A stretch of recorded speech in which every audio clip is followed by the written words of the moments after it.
শ্বশুর, আমরা দেখলাম পূর্ব ঘোষিত অনুযায়ী নওশাদ সিদ্দিকী তার দলের প্রতিষ্ঠাতা দিবস কলকাতাতে শহীদ মিনারে ডাক দিয়েছে। সেই দিনেই শওকত মোল্লা ভাঙড়ে একাধিক সভা ডেকেছে ভাঙড় কলেজ মাঠে তৃণমূলের। কি বল? তার মানে ভাঙড়ে এবং ক্যানিংয়ে যদি কোনো গন্ডগোল হয়, কোনো দাঙ্গা হয়, তাহলে এ থেকে শওকত 1 নম্বর আসামি থাকবে। নওশাদ ও কলিকাতা ব্রিগেডের ময়দানে সভা ডেকেছে, শহীদ ময়দানে লোক যাবে। এটা করার চক্রান্তটা কি?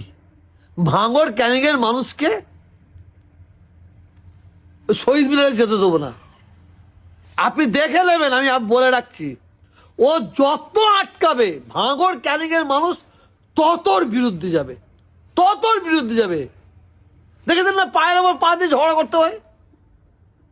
ভাঙড় ক্যানিংয়ের মানুষ একজনকে ভালোবাসে, ও ভালোবাসার যোগ্য নয়।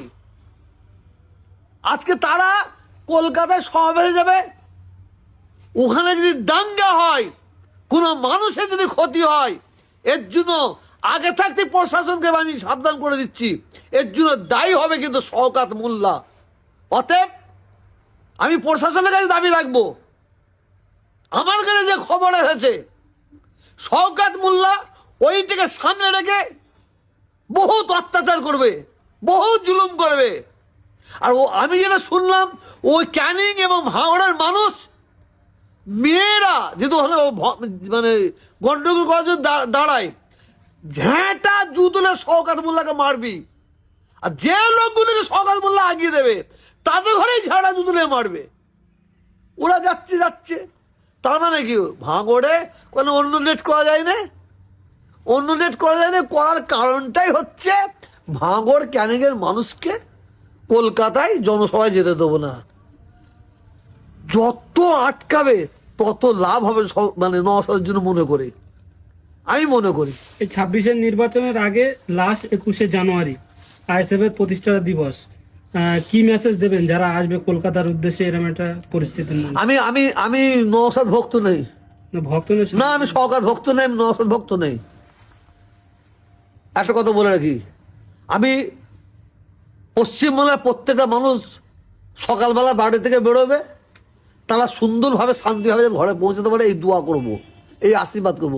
আর শওকতের মতন জালেমকে যেন আল্লাহ ধ্বংস করে দেয়। ওর মতন কিছু এমএলএ আছে যারা মুসলমানদের প্রতি অত্যাচার করে, মানুষের মতো অত্যাচার করে, আল্লাহ যেন ধ্বংস করে দেয়। আজকে বাংলার মানুষ দেখছে। আমি বুঝতে পারছি না মমতা ব্যানার্জি ওকে কি অক্সিজেন দিয়েছে, কি অক্সিজেন দিয়েছে? পার্টির লোককে মমতা ব্যানার্জি দিয়েছে না ববি হাকিম দিয়েছে? কে কত অক্সিজেন দিচ্ছে যার জন্য উঠছে? যার দ্বারাই ভাঙড় ক্যানিংয়ের মানুষের মায়ের কোল খালি হতে পারে, বিধবা হতে পারে, বোনেরা বাচ্চারা অনাথ হতে পারে, আর তাকে দিয়ে লড়াই করাবার একটা চক্রান্ত চালাচ্ছে। ও ভাঙড় ক্যানিংয়ে যদি কোল খালি হয়, এদের কি হবে? মুসলমান মায়ের কোল খালি হবে তো, মুসলমান বোন বিধবা হবে তো, মুসলমান বাচ্চারা অনাথ হবে তো। ওই জন্যই মানে লোহা দিয়ে লোহাকে ঠিক করার জন্য। ঠিক আছে, ওখানে স্টিল আছে, আছে, এখানে চিন্তা করতে হবে না। তো আমার দাবি থাকবে ভাঙড় ক্যানিংয়ের মানুষের কাছে, ওই শওকত জালেমের পাল্লায়, ওই জালেমদের পাল্লায় পড়ে আপনারা কোনো ভুল করবেন না। যখন কোনো বিপদে পড়বে, যখন কেস কাছারির মধ্যে পড়বে, যখন কোর্টে যাবে, ওই সাধারণ মানুষ যাবে, শওকত যাবে না। শওকতের কাজ হচ্ছে লড়াই লাগিয়ে দিয়ে সরে দাঁড়ানো। শওকত কিন্তু মানে স্পটে আসবে না। আর শওকত যদি স্পটে আসবে, আর মেয়েরা তো ঝ্যাঁটা জুতলে আর গু রেডি করে রেখেছে, একদম মুখে মাখাবে।